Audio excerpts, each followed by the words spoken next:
지도 몰랐네요. 아, 비밀스럽게 이 정도만 하면 할 수 있다. 신청하세요. 옆에 분들하고 인사 나누겠습니다. 잘 오셨습니다. 주의 사랑으로 사랑하고 축복합니다.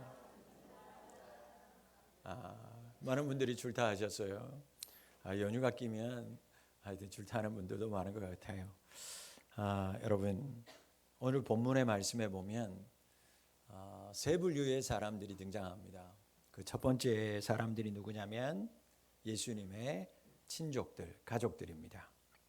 21절 보시면 예수님들의 친족들이 등장하고 32절 말씀 보면 이 친족들이 구체적으로 누구인지 알려주고 있는데 예수님 어머니 마리아하고 동생들하고 누이들이었다 이렇게 말씀하고 있어요. 그런데 왜 예수님을 찾아왔냐는 겁니다. 안타깝지만 예수님이 미쳤다고 붙들러 온 거예요. 붙들러 왔다라는 뜻은 잡으러 왔다 그 얘기입니다. 예수님 미쳤다는 거예요. 그래서 가족들이 예수님 지금 붙잡으러 온 거예요. 어떻게 이런 일이 일어날 수 있을까? 예수님께서 요단강에서 세례 요한을 통해서 세례 받으신 이후에 이제 공생애를 본격적으로 시작하고 복음을 증거하지요. 가는 곳곳마다 하나님의 말씀을 듣는 사람들이 회개하고 정말 천국이 가까웠다 이 말에 많은 사람들이 주님 앞에 나오기 시작합니다. 예수님을 따라요. 그런데 예수님 앞에 나오는 사람들 보니까 정말 어린 양과 같고 불쌍한 마음이 드는 거예요. 그래서 수많은 사람들이 예수님께 올 때 예수님 그냥 보내지 않고요. 한 사람 한 사람 위로해 주시고 또 안수해 주시고 그러다 보니 병자들이 낫는 역사가 나타납니다. 귀신 들린 사람들은요, 귀신이 떠나는 역사가 나타나는 거예요. 그러니 더 많은 사람들이 예수님의 소문을 듣고 예수님에게 나오게 됩니다. 이런 일이 일어나자 예수님의 사역 초기부터 예수님을 눈여겨본 사람들, 즉 종교 지도자들이 있었어요. 그 종교 지도자들이 예수님에 대해서 반감을 가지기 시작합니다. 점점 사람들의 무리들이 예수님을 따르니까 이제 이 사람들이 예수님에게 무언가를 더 씌우기 시작하는데 이런 소문을 퍼뜨립니다. 예수님이라고 하는 사람은 지금 바알세불을 힘입어서 귀신을 내쫓는 사람이다. 즉 귀신에게 조종당하고 있는 사람이니까 예수라는 사람 조심해라. 종교 지도자들이 높은 위치에 있는 사람들이 일반 백성들에게 그런 말을 한 거예요. 귀신이 떠나가고 병자들이 낫는 놀라운 역사 가운데 예수님이 가는 곳마다 그런 은혜와 역사들과 기적들이 나타나니까 지도자들이 예수님을 막아서려고 방해하려고 이런 말도 안 되는 헛소문을 퍼뜨리기 시작했어요. 이런 소문이 흘러 들어가서 가족들의 귀에도 들어간 거예요. 그러니까 가족들도요, 소문만 듣고 예수가 미쳤다고 생각해서 붙들어 가지고 집에 데려가려고 지금 예수님에게 달려온 겁니다. 메시아로 오신 그 하나님의 아들 예수님이 귀신 들린 사람들, 병자들의 아픔을 알고 그들이 지고 있는 모든 아픔과 짐들, 절망을 벗어나게 하신 거였어요. 그런데 다른 사람도 아니고 예수님을 가장 잘 안다고 하는, 예수님을 가장 사랑한다고 하는 친족이, 가족이, 심지어 오늘 본문에 보면 마리아 어머니까지 예수님을 다른 사람들이 말하는 것처럼 똑같이 미친 사람 취급하고 있는 것입니다.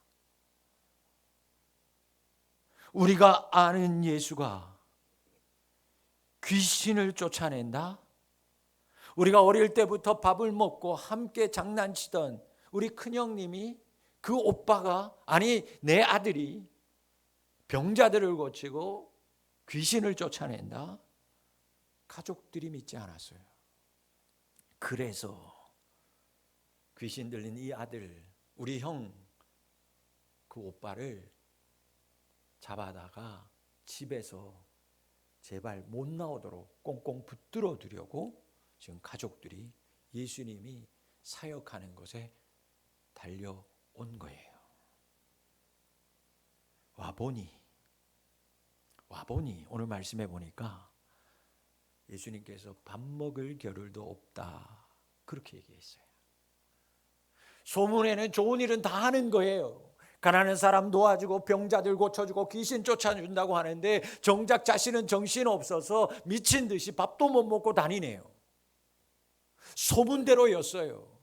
아니 내가 아는 우리 그 가족이라고 하는 그 내 아들이, 그 형님이, 그 오빠가, 우리랑 그렇게 다정다감하게 지냈던 그 오빠가 어느 날 집을 나가더니 집에는 들어오지 않고 다른 사람들한테는 다 좋은 일 한다고 하는데 와보니까 밥도 안 먹고 사람이 미친 사람처럼 여기저기 쫓아다니면서 귀신 쫓아내고 사람들을 고쳐주고 있는 거예요.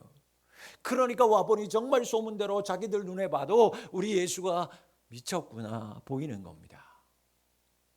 비정상적으로 보였어요. 그래서 가족들이 안 되겠다, 방에라도 가두어야 되겠다. 여러분, 다른 사람들은 예수님 다 미쳤다고 해도 아니라고 말해야 될 사람 누구예요? 가족이잖아요.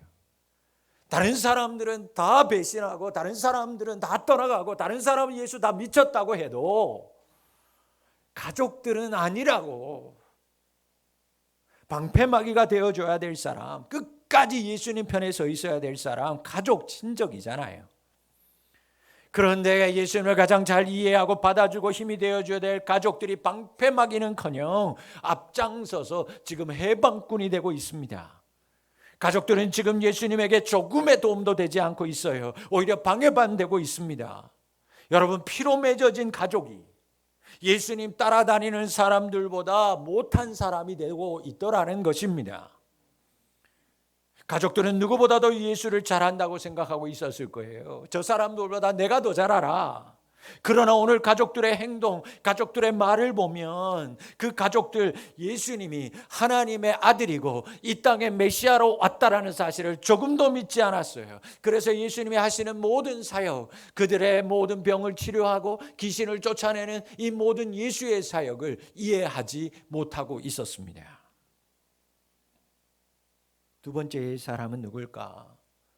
예루살렘에서 내려온 서기관들이었습니다. 여러분, 서기관들은 종교 지도자들이었어요. 여러분, 그렇다면 종교 지도자였으면 예수님이 지금 하시는 사역이 얼마나 귀하고 소중한지 너무나 잘 아는 사람입니다. 너무 바빠서 직장생활하는 사람은 그렇다 치더라도 종교 지도자들이에요. 하나님을 섬기는 사람들이에요. 그러면 하나님을 섬기는 사람이, 어떤 사람이 귀신을 쫓아내고 어려운 사람들을 도와주고 그 안에 있는 모든 병이 떠나가는 일들이 일어나면 종교자들이, 지도자들이 야, 이 사람 대단한 사람이구나 알아봐 줘야 되잖아요. 앞장서서 도와줄 수 있어야 되잖아요. 그런데 그렇지 않았습니다. 특별히 서기관들은요, 말씀 가까이 기록하는 사람입니다. 그러니 구약의 말씀을 누구보다도 더 잘하는 사람이었어요. 그렇다면 여러분, 구약을 너무나 잘하는 성경 박사들이면 구약에 예언하신 하나님의 메시아가 이 땅에 온다, 메시아가 오면 이런 일들을 할 거라고 구약 성경에 다 예언되어져 있는데, 그렇다고 하면 구약에서 예언된 이 하나님이 말씀하신 예언자가, 구약에서 예언하는 모든 선지자들이 예언한 메시아가 혹 이 사람은 아닐까라고 생각을 한번 해봤어야 되죠. 아, 정말 지금까지 몰랐던 사람이었는데 이 사람이 구약에서 예언한 선지자일 수 있겠구나, 모세보다도 큰 사람일 수 있겠구나, 그렇게 알아보고 그렇게 메시아일 수 있겠구나라고 충분히 예상할 수 있었던 사람이 바로 누구냐? 서기관들이었잖아요. 그렇다면 다른 사람은 몰라도, 가족들도 못하면 서기관들이 말려서라도 이 사람 대단한 사람이다, 하나님이 보내신 메시아일 수도 있는 사람이니까 우리가 이 사람의 말을 잘 들어보자, 도와줘야 되는 위치에 있었던 사람이 서기관이었다고요. 그런데 이 하나님의 말씀을 너무나 잘 아는 서기관들이 예수님을 환영하고 예수님을 도와주기는커녕 예수님을 귀신의 왕이라고, 바알세불의 힘을 빌어서 귀신을 쫓아내는 사람이니까 이 사람 조심하라고 귀신 들린 사람 취급을 하고 예수님을 배척하는데 가장 앞장섭니다. 이 사람들의 말 때문에 여러분, 예수님이 한순간에 사탄의 앞잡이가 된 거예요. 말씀을 누구보다도 잘한다라는 사람이 이 땅에 육신이 말씀으로 되어 오신 예수님을, 성육신하신 말씀이신 예수님을 알아보지 못하고 있는 것입니다. 이렇게 예수님 찾아온 친족들, 그리고 예루살렘에서부터 내려온 서기관들의 이런 주장과 태도 때문에 예수님은 분명 심각한 타격을 입었을 겁니다. 예수님을 따르던 수많은 사람들이요, 이 사람들의 말을 듣고 정말 진짜 예수가 귀신의 왕노릇하는 사람 아닐까 두려워하고 떠나는 사람들도 분명히 있었을 거예요. 특별히 다른 사람도 아니고 가족들이 와서 예수가 미쳤다라는 이야기를 했을 때 여러분들도 생각해 보세요. 만약에 우리 가족이 와가지고 우리 오목사 미쳤다고 말한 우리 가족들이 있다면, 다른 사람 말을 안 들어도 가족이 저런 말을 한다면 뭔가 있구나. 예수님을 따르던 사람, 다른 사람들은 말은 그냥 기뚱으로 듣는데 가족이 와서 저렇게 얘기하니 정말 예수가 미친 사람 아닐까? 귀신의 왕이 아닐까? 생각하는 사람이 적지 않았을 거라는 거예요. 안타깝지만 성령의 역사를 전혀 이해하지 못하던 가족들, 서기관들은 예수님을 사탄의 도구로 생각했고 예수님의 능력을 사탄의 능력, 귀신의 힘으로 간주해 버렸습니다. 이 같은 치명적인 위기의 순간에 예수님께서 이렇게 말씀했어요. 사탄이 어찌 사탄을 쫓아낼 수 있느냐? 나라가 스스로 분쟁하면 그 나라가 어떻게 바로 설 수 있느냐? 한 나라에서 같은 나라들끼리 싸우면 망할 수밖에 없는 것 아니냐? 강한 자의 비유를 계속해서 예수님이 그들에게 설명합니다. 예수님이 귀신 들렸다라고 하는 저들의 말에 사탄이 사탄을 쫓아내는 것이 아니다라는 거예요. 절대로 사탄은 사탄을 쫓아내지 않는다라는 거예요. 왜? 한편이니까. 한편끼리는 안 싸운다라는 거예요. 왜? 한편이 싸우면 그 집안은 망하니까요. 집안에서 엄마 아빠가 싸워요. 그 집안 망합니다. 여러분, 나라가 두 사람이 계속 싸워요. 망하는 거예요.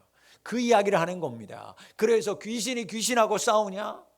사탄이 사탄하고 싸우는 거 봤냐? 그러면 사탄이 한편 먹은 길이 자기네들끼리 싸우면 사탄의 나라가 망하는데, 사탄은 절대 귀신은 자기 편끼리 싸우지 않는다는 겁니다.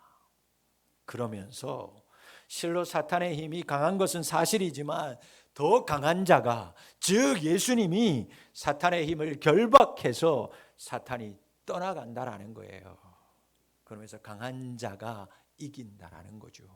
사탄보다 예수 안에 함께 하시는 성령의 역사가 더 강력하기 때문에 지금 내가 귀신을 쫓아내는 것은 귀신과 한편이어서가 아니라 하나님의 능력으로, 성령의 능력으로 내가 귀신들을, 사탄들을 쫓아내는 거다. 저들에게 그렇게 말씀했어요. 여러분, 예수님을 가장 잘 알고 이해하고 도와줘야 될 사람들이 왜 이렇게 예수님을 방해하고 사탄의 앞잡이 노릇을 했을까요? 가족들은, 서기관들이 왜 이렇게 되었을까? 여러분, 오늘 본문 31절 말씀을 보면 마가복음은 예수님을 미쳤다고 사탄의 앞잡으로 모는 이 사람들에 대해서 이렇게 표현합니다.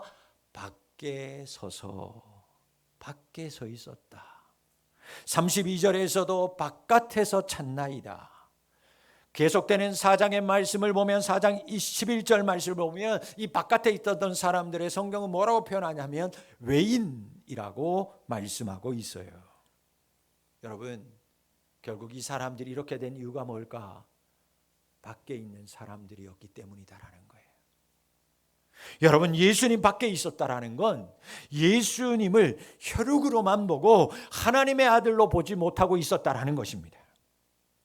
가족들도 예수님 밖에 있다 보니까 예수님이 지금 하시는 사역이 무슨 사역인지 전혀 알지 못하고 있었어요. 여러분, 예수님 밖에 있으면 제 아무리 가족이라도, 예수님 밖에 있으면 제 아무리 성경의 박사라고 해도 예수님의 성령의 능력으로 귀신을 쫓고 하나님의 자녀로서, 하나님의 아들로서 병자를 치료하는지 모른다라는 사실입니다. 사랑하는 성도 여러분, 예수님 밖에 있으면, 예수님에게서 떨어져 있으면 예수님 방해꾼 되는 것입니다. 여러분, 예수님 밖에 있으면 예수님 적대자가 되는 거예요. 민수기 11장 말씀에 보면 마지막에 다베라라고 하는 사건이 등장합니다. 출애굽에서 홍해의 기적을 경험하고 광야에서 사는 날 동안 불기둥 구름기둥의 기적을 체험했어요. 만나와 메추라기를 매일마다 하나님께서 내리시는 것을 경험한 사람들이었어요. 하나님의 은혜를 모르는 사람이 아니었습니다. 하나님의 놀라운 은혜를 통해서 그들이 430년 만에 구원받았어요. 그 감격이 있었습니다. 하나님 살아계심을 맛본 사람들이었어요. 매일 아침마다 만나가, 매일 밤마다 메추라기가 불기둥과 구름기둥으로 그들을 인도하는 것을 경험한 사람이고 지금도 경험하고 있어요. 그런데 그 중에 몇몇 사람들이요, 모세가 인도하는 것에 불평하기 시작합니다. 왜 우리를 이 광야에 몰고 와서 우리를 이렇게 고생시키느냐? 애굽에 있었으면 좋았을 텐데, 애굽에 있었으면 우리가 먹고 마셨을 텐데, 우리가 그래도 거기 있었으면 가마 가까운 데서 그래도 거기에서 고기 국물이라도 먹었을 텐데, 불평하는 사람들이 나타나기 시작했어요. 그런데 이 사람들이 특이하죠. 어디에 몰리기 시작하냐면 모세가 인도하는 제일 마지막 가장자리 끝자락에 있었어요. 열심히 따라가지 않았다라는 것입니다. 모세가 이끄는 대로 이끌지 않았고, 여차하면 우리 돌아가겠다, 마음에 안 들면 우리 여기서 그냥 애굽으로 돌아가자. 그래서 200만이 이끄는 제일 끝자락에, 거기에서 매일마다 또 가야 돼 불평하고 있었어요. 그때 하나님께서 어떻게 하셨습니까? 불로 그 맨 뒷자락을 자르셨어요. 심판하셨습니다.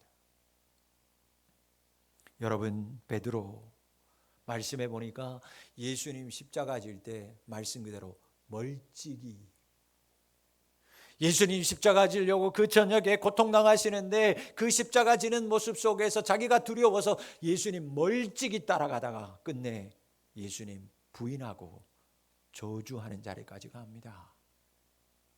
여러분, 아무리 말씀 많이 알고 아무리 오랜 세월 교회 다녔다고 해도 예수님 바깥에 있는 사람들이 있습니다.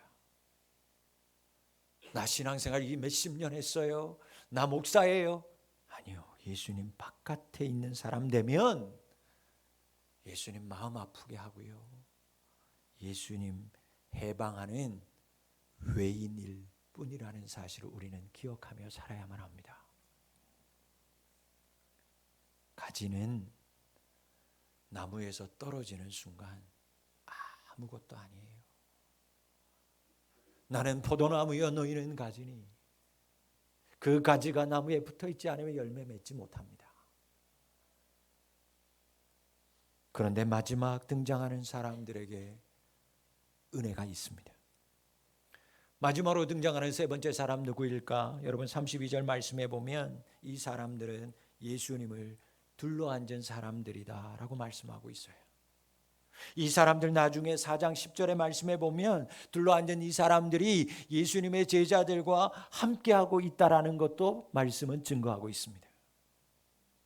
예수님 밖에 서서 예수님 미친 사람 취급하고 예수님 모함하던 가족들, 서기관들과 달리 이 사람들은 예수님 미쳤다라고 하는 소문과 예수 미쳤다고 하는 사람들이 달려와서 예수님을 붙들려고 하는 그때에도 예수님 중심에서 떠나지 않고 예수님 둘러앉아 있었던 사람이었습니다.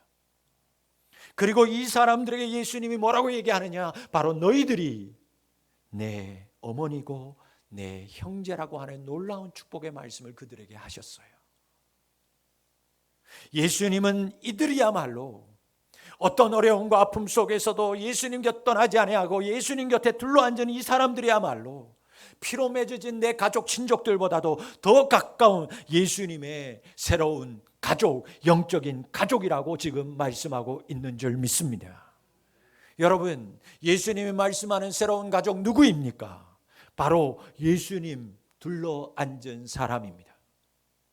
사랑하는 성도 여러분, 예수님의 가족은 혈연관계가 아니라 예수를 중심으로 둘러앉아 있는 사람인 줄 믿습니다. 즉 이 얘기는 늘 언제나 예수가 중심되는 사람, 어떤 어려움과 낭패 속에서도 실패와 고난 속에서도 떠나지 아니하고 예수 중심으로 사는 사람, 그 사람이 예수 둘러있는 자요 그들이 예수의 새 가족인 줄 믿으시기를 주의 이름으로 축원합니다.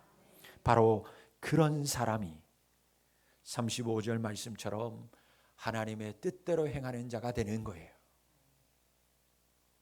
사랑하는 성도 여러분, 예수님은 예수님을 중심으로 둘러앉아 있는 사람들, 즉 예수님이 중심이 되어 하나님의 뜻대로 사는 사람을 내 형제요, 내 자매라고 말씀하고 있습니다. 예수님께 둘러앉아 있었던 사람들, 모든 사람이 예수 귀신 들렸다고 말할 때 내가 따르는 예수님은 메시아요 하나님의 아들이라는 것을 그들은 부인하지 않았습니다. 모두 다 떠나갈 때도, 모두 다 미쳤다고 말할 때도 그들은 더욱 가까이 예수 안으로 들어가서 예수님 주위에 둘러앉았습니다. 세상이 무수히 떠도는 말들, 그 말로 예수가 다 떠나갈 때, 코로나가 두려워서 다 예수를 떠나갈 때,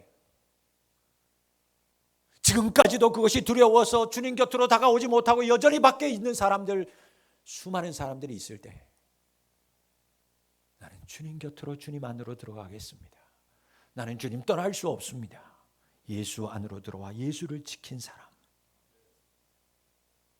그때 예수님은 예수님을 둘러앉은 새로운 가족된 그들에게만 주시는 축복의 말씀을 하셨어요.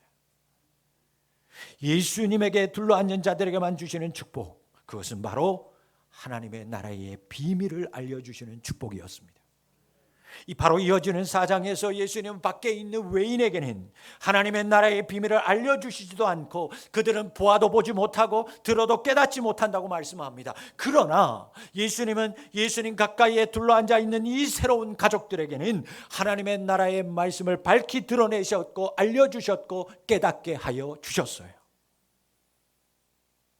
사랑하는 성도 여러분, 말씀을 맺습니다. 우리 어르신들은 다 시골에 사신 기억이 있어서 키질 다 해보셨잖아요. 어릴 때 쉬하면 엄마들이 이거 받아가서 뭐 받아오라고 했던 그 키질, 그거 할 때마다 어릴 때, 저는 해본 적도 없으니까 어릴 때 어머님이 할머니가 키질하는 거 보면 와, 신기하다. 바람이 불 때마다 여러분 곡식은 알곡은 안으로 들어오기 시작하는 거예요. 그런데 바람이 불 때마다 까불다고 그러잖아요. 까불 때마다 죽정이들은 날아가요. 그래서 이런 찬양도 어린 친구들은 해요. 흔들 죽정이는 날아가고 알곡만 남아요. 우리들은 뭐 그런 찬양이 있어요. 지금도 기억나요. 어릴 때 배웠던 게 율동하면서 흔들 랄랄랄라. 흔들수록 죽정이는 바깥으로 흔들수록 알맹이는 안으로. 여러분, 그 알맹이 신자, 알곡 신자에게 예수님은 하나님의 나라의 비밀을 그들에게만 알려주십니다. 그 비밀을 듣고 깨닫는 자들이 되실 수 있기를 주의 이름으로 축원합니다. 사랑하는 성도 여러분, 여러분들은 지금 어디에 있습니까? 여러분들은 지금 어디 있습니까? 예수님을 누구보다도 많이 알고 있다고 자부하시죠. 내가 누구보다도 오래 교회 신앙생활을 하겠고 내가 오래 교회 다녔다고, 그래서 오랜 시간 전통과 신앙을 지켜오고 있으면서 여러분은 지금 어디 있습니까? 혹시 예수님의 가족들처럼, 서기관들처럼 예수님 밖에 서 있지는 않습니까? 외인은 아니십니까? 예수님의 새로운 가족은 하나님의 뜻대로 삽니다. 어떤 어려움이 있어도, 어떤 피곤함과 곤고함이 있어도 예수님 곁으로 다가와 예수님의 곁에 둘러앉아 떠나지 않는 사람이 예수님의 새로운 가족입니다. 예수는 오늘 35절 말씀에서 누구든지 즉 누구든지 예수님의 가족이 될 수 있다라고 오늘 우리에게 말씀하고 있습니다. 이것이 오늘 우리에게 은혜요 또 한 번의 기회입니다. 여러분 누구든지 예수님의 형제가 될 수 있고 자매가 될 수 있고 어머니가 될 수 있고 아버지가 될 수 있습니다. 예수님은 오늘도 예수님의 새로운 가족을 애타게 찾고 있습니다. 어떻게 하시겠습니까? 바깥에 아직도 여전히 서 계시겠습니까? 어려우니까 이 문제 다 해결 다음에 들어오시겠습니까? 여러분, 예수님 오늘 누구든지 예수님의 가족이 될 수 있다고 여러분들을 초청합니다. 예수님 안으로 들어오는 자가 될 수 있기를 축원합니다. 저 멀리 떨어져서, 예수님 멀찍이 떨어져서 예수님 바깥에 있는 인생 살지 말고 예수님 안으로 가까이 오는 삶을 사실 수 있기를 바랍니다. 그분의 말씀대로 하나님의 뜻대로 행하며 살아가는 복된 성도님들의 삶이 될 수 있기를 축원합니다. 바로 그 사람이 예수님 곁을 떠나지 않고 예수 곁에 둘러앉아 있는 예수님이 찾으시는 새로운 가족입니다. 이 자리에 있는 우리 모든 사랑하는 성도 여러분, 예수님과 한 가족 되셔서 예수님 곁에서 하나님이 가르쳐주시는 하나님의 나라의 비밀을 듣고 깨달아 하나님의 나라를 소망하며 살아가는 믿음의 성도님들이 다 되실 수 있기를 주의 이름으로 축원합니다. 기도합니다. 살아계신 아버지 하나님, 둘러앉는 사람 되게 하옵소서. 힘들고 어려울수록 풍파가 있을수록 멀리 떠나고 아버지 하나님 외인으로 있는 것이 아니라 주님께, 예수님께 더 가까이 나아가서 예수님 곁을 지키는 믿음의 성도들이 되게 도와주옵소서. 예수님이 찾으시는 새로운 가족, 그 가족이 내가 되게 하시고 우리 가족이 되게 하시고 우리 교회가 되게 하여 주시옵소서. 그래서 어려움이 있을수록 하나님 앞에 나아가게 하시고 주님을 둘러앉은 사람 되어서 하나님이 예수님이 직접 가르쳐 주시는 하나님의 비밀의 말씀을 듣고 하나님의 뜻대로 행하는 온전한 믿음의 여정을 살아가는 저희들 되게 하옵소서. 예수 그리스도의 이름으로 기도하옵나이다. 아멘.